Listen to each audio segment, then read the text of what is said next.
The following video contains spoilers. We suggest watching the episodes alone in the dark. Okay, what's on the agenda for Precious Catastrophe? Gaming some Darkstalkers, post a top 10, kitty jungle gym, jerk off, and go to bed. Sounds perfect. Hello, Catastrophe. Blacksmithorange, what are you doing here? It is I, Blacksmithorange, the star of the channel Blacksmithorange, ghostly host of the most and all-powerful spirit of horror, a return from the grave, jumping countless multiverses of other oranges, just to find you, Cat, to do another epic crossover review. Oh no, Cat Scats. You didn't even help me when I was combating Nega Cat and scouring space for my bro while our galaxy was endangered. I'm sorry, Kitty, but I had to go grocery shopping. A healthy ghost requires blueberry cereal for a complete breakfast. We lost Catalyst because of you. My own girlfriend went insane, forcing me to kill her or lose everything and everyone I ever loved. Yeah, funny story. Just like tonight's tale. I want to review with you one of R.L. Stine's most batshit insane, so bad it's good Goosebumps tales to ever curse our favorite hit saga, the infamous horror Don't Go to Sleep. Oh dear Primus, I forgot. We still have this nightmare, one of the most hated Goosebumps entries of all time. Even Stine's original novel of it was more divisive than Chicken Chicken. This was the adaptation so horrible it broke JonTron. I've never heard anybody praise this episode. Nobody ranks this plot highly. It has a super low score on IMDb, and heck, nobody has even requested we talk about it, since the Goose fans crave the good tales. It certainly doesn't help that Don't Go to Sleep is super unfaithful to the source material as well. Honestly, I've never read the original book, but the episode makes me very curious as to how Stine's vision was meant to play out. Fans' reception of this tale is quite mixed, but considering it was another outlandish fantasy story from R.L. Stine, some scratches could be forgiven. Honestly, what made me want to talk about it is precisely because it is very difficult to describe to outside viewers because it gets that weird. This is the pinnacle example of the Goosebumps series' quirkiness on full display, which is both good and bad. From what I've heard, this tale is another episode which drastically changes everything about the book's events. The basic structure is kept in, but what actually occurs is heavily altered. Even the main villains are vastly different from how they were depicted in the novel. Won't sugarcoat it, this is an extremely unpopular episode. Book fans despise it with a searing passion. Casual viewers are weirded out to Seltzerberg levels, and the only fans this trash has enjoy it because it's considered peak so bad it's good, as there are legit bonkers scenarios, which you can't help but laugh at. Alas, I do not like watching Goosebumps to poke fun at it, since I love this show and hate seeing it epic fail. I'm not a huge defender of this sleeper pit, and pushed it back for so long because I almost don't want to review it. But Cat, if you don't review with me, then you'll have to review it alone. This is our crossover Goosebumps gallery. Reactions are still all over the place, and the episode's a tad difficult to grasp, but maybe if we analyze it deeply, we can form a proper judgment ourselves, or go insane. Either way, it's all entertainment, baby. Does this tale maintain its rep as a total nightmare even Freddy wouldn't touch? Or are there some pleasant, sweet dreams hidden beneath its warped mind? Let's find out. This is our epic collab on the infamous fright, Don't Go to Sleep.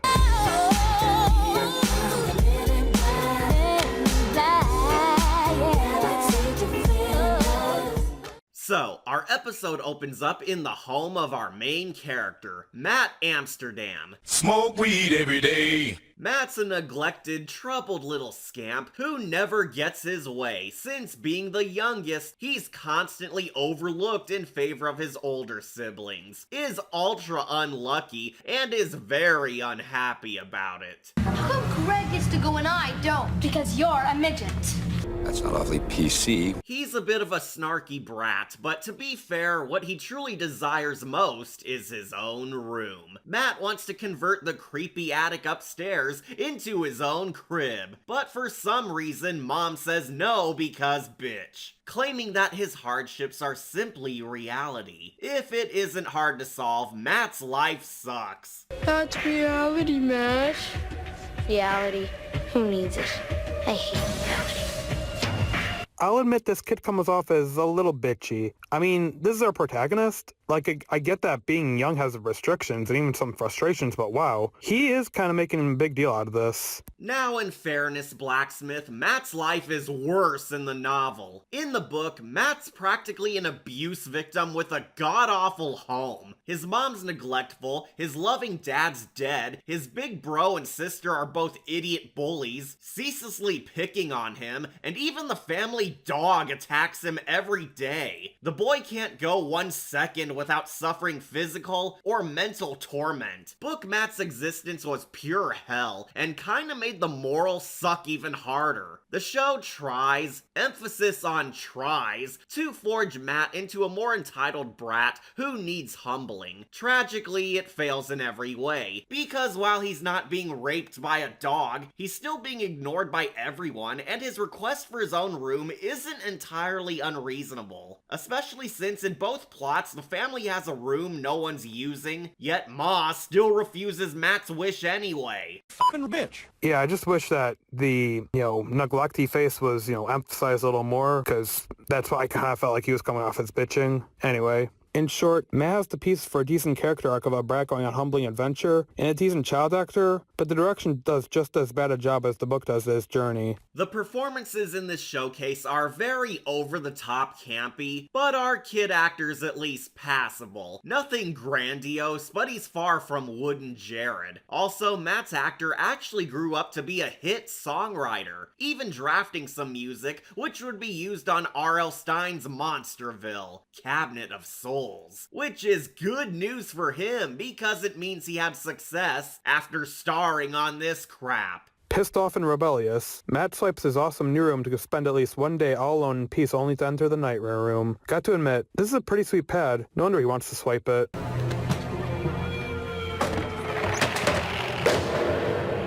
In the book, the spare unused room was actually a guest room, but on the show they changed it to the abandoned attic, which looks exactly like a cool hotel guest bedroom, making the change totally pointless. This room is exactly the same as when we started! At least the set workers took the production seriously since it does look nice, even starring a few creepy mannequins, which Matt cries to about how much life sucks. You know something? I don't care what anyone says. I'm hanging out here tonight. Not old enough. Like, what's gonna happen? Exactly. Nothing. Was Matt getting a little shit-faced when he was talking to the mannequin in the attic about how much reality sucks? I assume not, since the character is 12, but it seriously has the same vibes as someone who's just downed a ton of vodka shots and is now complaining about their asshole boss. Yeah, kid's more hammered than a Decepticon. Ah, those were the good old days back on Cybertron. Didn't have to sneak around in these ugly-ass disguises. So after getting smashed with Mrs. Clayface, Matt goes to sleep. That's what you're not supposed to do. And through some very trippy effects, we gain our conflict. Matt reawakens teleported into new dimensions and multiverses, where his life's vastly different now in each and every realm. He finds himself as a new Matt from a new Timeline. Essentially, our kid hero enters a be careful what you wish for nightmare since he's quantum leaping into new lives, which are unexpectedly harder or more stressful than his OG reality. Oh boy.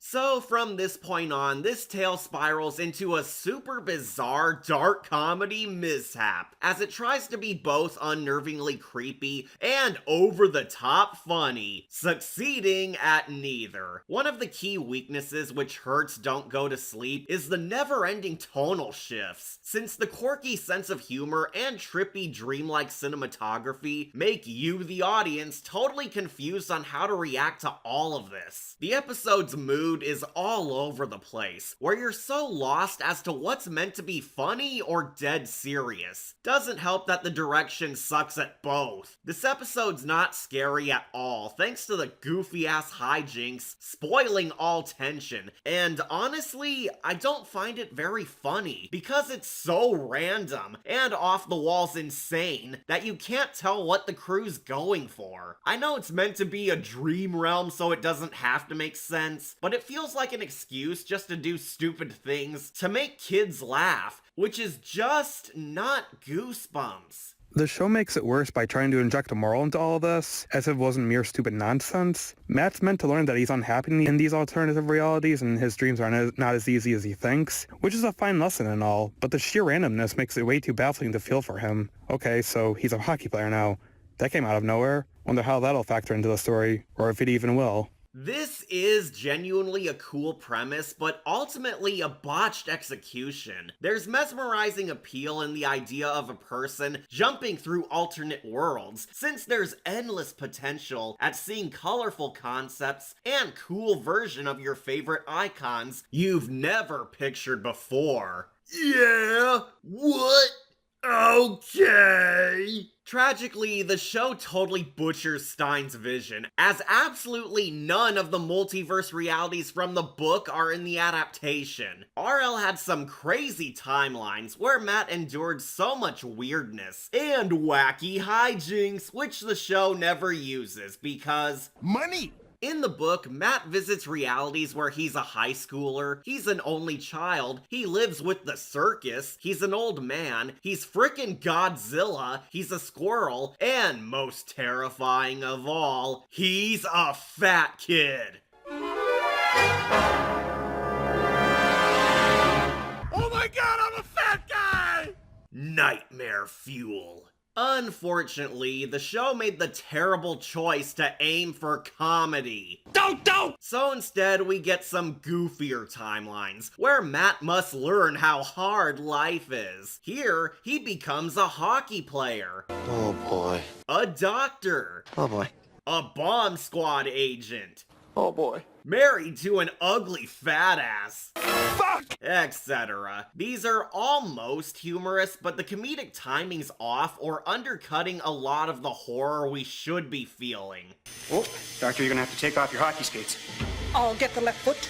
Despite these scenarios allegedly teaching Amsterdam a moral, there's never-ending dad jokes all over the place, killing it faster than MCU humor. It's almost funny as this kid gets beat up by adult hockey champs, yet him cracking under stress and being scared witless is weird considering the sports movie style he's in.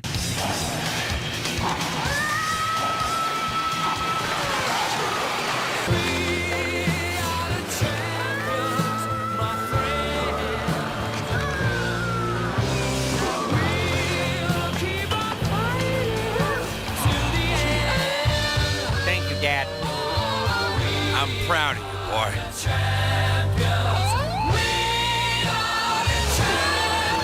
The hockey coach seems to be everyone's favorite part of the episode, and I can more than see why. Like, he was one of the only rare good things about this episode, since though he had a very brief appearance, you can still tell he was making the most out of the limited screen time he had in the episode. He hams up the dial so much that the dial is broken since it cannot go past 10. Seriously, I think almost all of his lines are shouted. Come on, what's going on? Let's get some heads-up hockey. That guy out there, I'll tell you something. $10 million and all of a sudden game. I see you guys out there. You'll be sent down to the minors. Hey, get up! Get up! Guys, look at this guy. Look at him. $10 million. Get him on out there. Don't be like that guy. Looks like a little kid out there. Oh! The hockey coach is actually real-life hockey player and coach Don Cherry, who's a celebrity guest star on Goosebumps, playing a parody of himself. He's no Adam West, but his campy persona helps make this lame comedy slightly funny. Excuse me, sir? Do you know if my mother's still here? What's that he said? He wants his mommy. While all this quantum leaping occurs, we see Matt's being tracked by our bad guys. The Men in Black? You know what the difference is between you and me? I make this look Bad.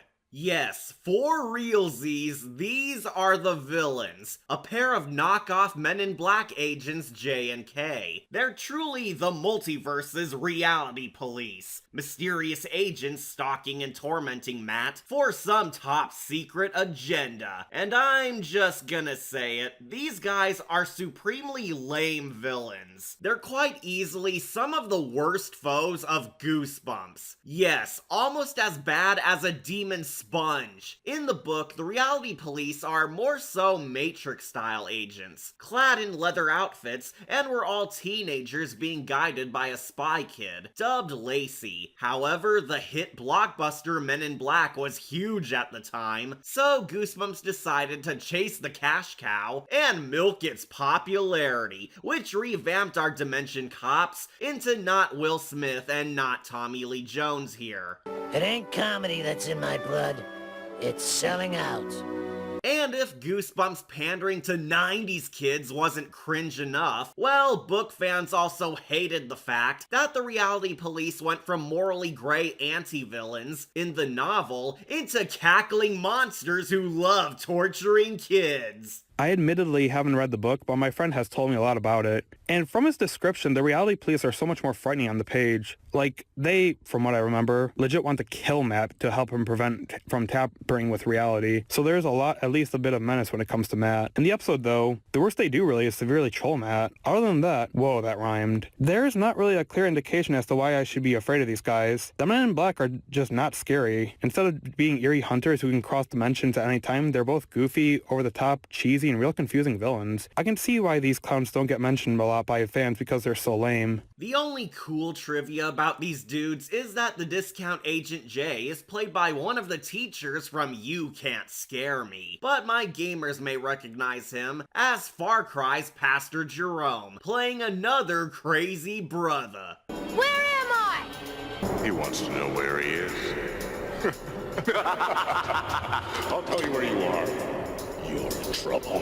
What makes them forgettable is that their true purpose is shrouded in shadows until we reach our big twist, which sadly results in the baddies having zero depth. The Men in Black are low-key stalking Matt and toying with him by portaling him into alternate timelines, which also robs Matt of his book counterpart's importance, because he went from being a threat to the multiverse to just some crying loser. If the botched characters aren't lame enough, don't worry, we still get a lamer story arc. After failing at hockey, Matt becomes Doogie Howser, failing to save President Joe Biden. And what's the not so great news?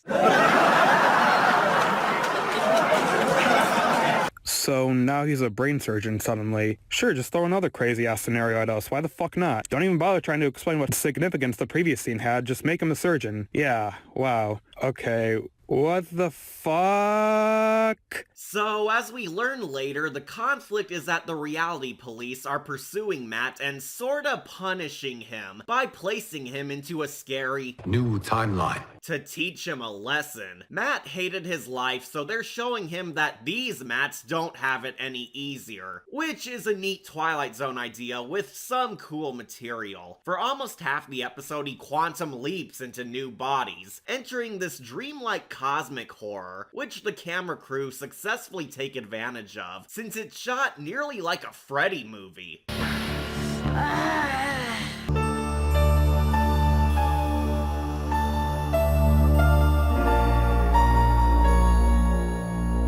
Clearly, the behind-the-scenes team were giving it their all, because the camera flare is quite flashy. Unfortunately, all efforts are spoiled by the direction, writing, and acting, since so much of it gets lost in the random antics that the viewers are left scratching their heads half the time over feeling spooked. It's just so jumbled that you don't even know what's happening. Okay, now he's a bomb diffuser. I guess the creative team behind this decided fuck the previous scenario since he's only a brain surgeon for less than 2 minutes, but whatever. He's a bomb diffuser now, apparently. To be fair, this is literally the only part of the episode that has any sort of tension and actually feels somewhat suspenseful, but it sadly just feels too short and should have been prolonged a little longer, so the horror doesn't really work, since it doesn't really grant enough time to set in. Plus the awkward comedy deflates all dread. It's wired.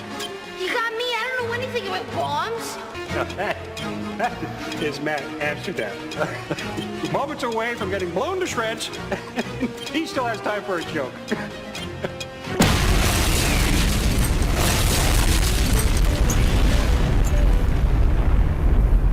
I love how the worst Timeline is where Matt has to marry an ugly chick. Truly scarring. We're gathered here today. You're ugly. The thing is, this episode seems more focused on being weird as fuck. Now, I know some may call me on this since I'm a fan of David Lynch movies, but the point is, even if you don't get his movies, and as weird as they get, there's still an off-putting and eerie tone that's well established within his movies, and the weird shit you see in his films, to me at least, is not supposed to be taken literally, but instead intended to be interpreted in a more allegorical way. However, that kind of storytelling, despite it somewhat fitting what with the dream narrative and whatnot, did not belong in an episode where the overall moral should have been very clear and straightforward. Like, it seems more focused on being bonkers than it actually is about preaching the overall message, which I guess was supposed to be, love reality or some shit? I don't know. Don't really give a fuck either. Just feels like all these nightmare scenarios are only wasting time since they act like more like comedy skits over cautionary tales helping the lesson form its points. Who wrote this crap? Smoke weed every day. Don't fret, Casper, cause at long last, the plot arrives. Agents J and K capture our boy and take him back to HQ for trial. Supreme Court of the Unified Universe? His judgment's right after the trial of Seth Gold, who broke reality thanks to abusing his control over it. And it's here where we finally get our big reveal. They're a police force who are trying to maintain the natural order over reality. And they're punishing Matt for his crimes against it. For you see, Matt is being judged for hating his reality. And the coppers were torturing him with an even worse Timeline. Matt's taken to court where this obvious corrupt judge is lecturing him on the mere crime of wanting change. His desires for a better lifetime have stirred up chaos upon our universe, and this entire crazy kangaroo court is telling him he can't do that and learn the hard way. This isn't solely a massive change from the book, but also a bad lesson for kids. But I didn't do anything! You weren't happy being the youngest in your family. You didn't accept the way things were. But reality, who needs it? I hate reality. Reality, who needs it? I hate reality.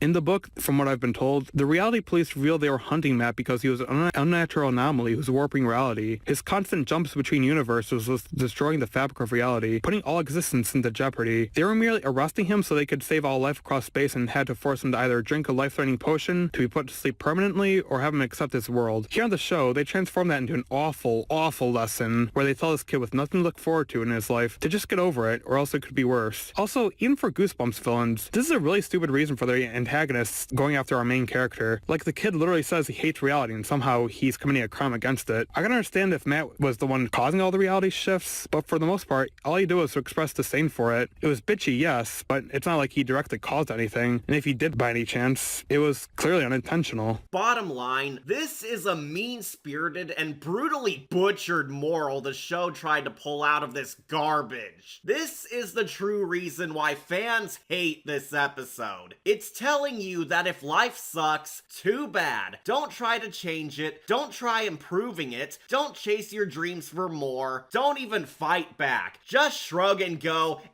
that's reality for ya, and take it like a bitch. The lesson is, never try. This is made a million times worse in the novel because Matt's life did suck. He did deserve more. He did at least deserve to live like a normal human being. He's getting abused by his bully siblings. He wants a room nobody cares for. His mom ignores him, and the stupid dog is trying to kill him. And both the novel and show basically say he should just get over it and accept it. That's your life. What the fuck? That's awful! Isn't that a great lesson for all you abuse victims out there? Oh, sure, your life sucks and you're in constant pain, but hey, it could be worse. You could marry some ugly bitch. Never try.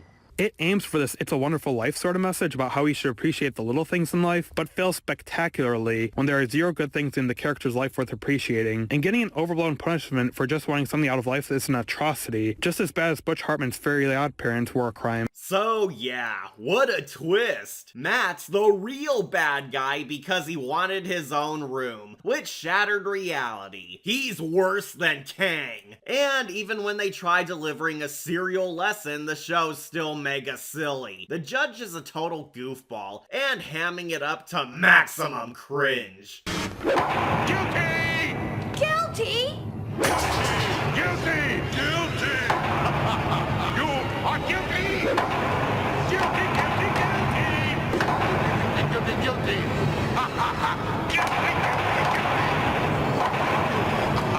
Wait, is he guilty? Matt apologizes for wanting human rights, but since he's found guilty, he's sentenced to suffering. However, just when the Sliders portal opens, we see that it was all just a dream. Mom,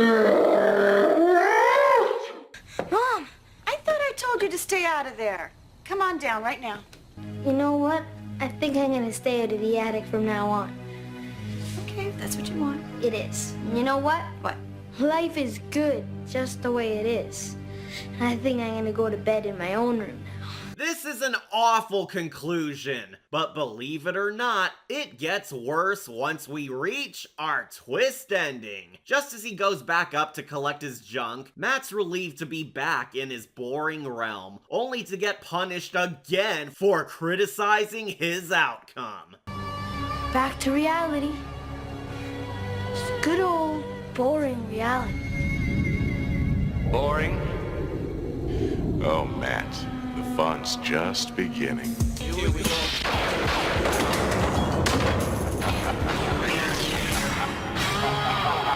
Well, here we go again, partner.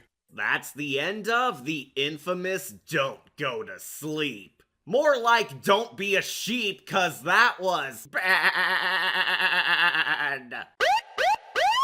Halt! This is the Reality Police. Catastrophe, Blacksmithorange, you two are under arrest. Under what charge? You turkeys are unreal. You're a talking cat and a magic ghost. And in reality, those don't exist.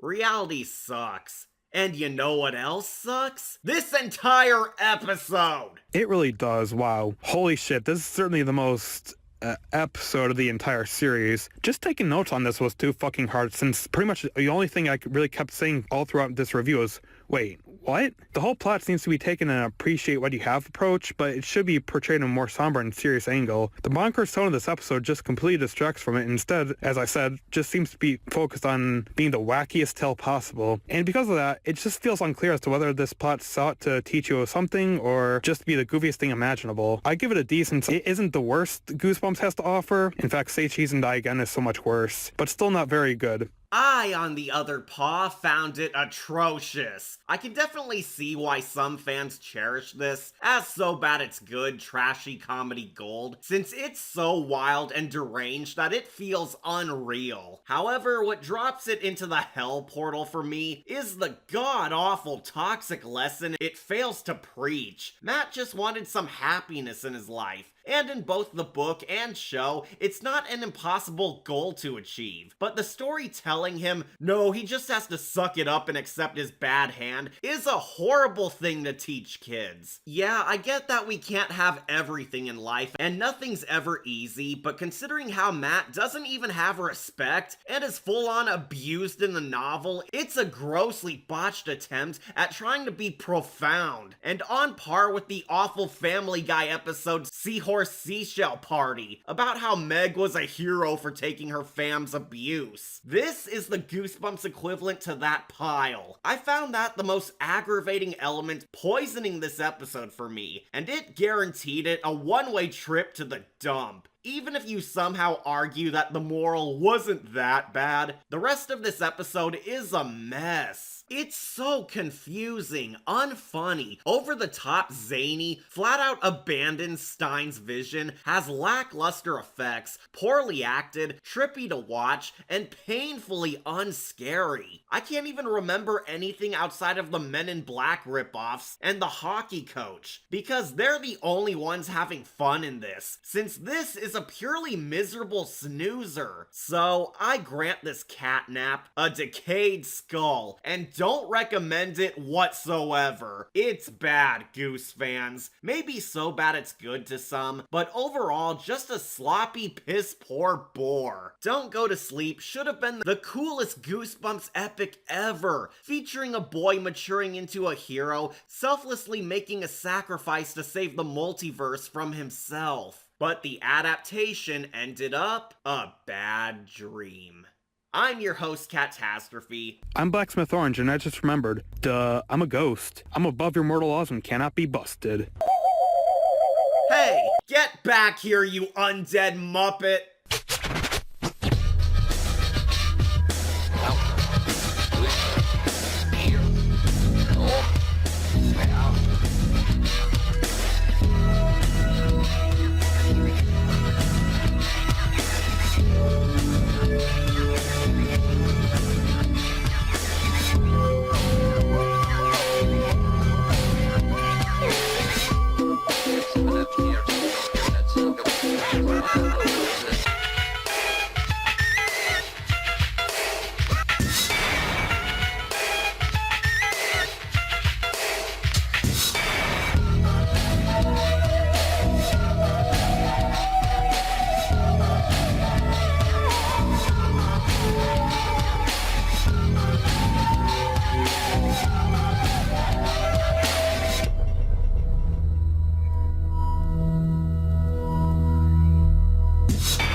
What's that he said? He wants his mommy.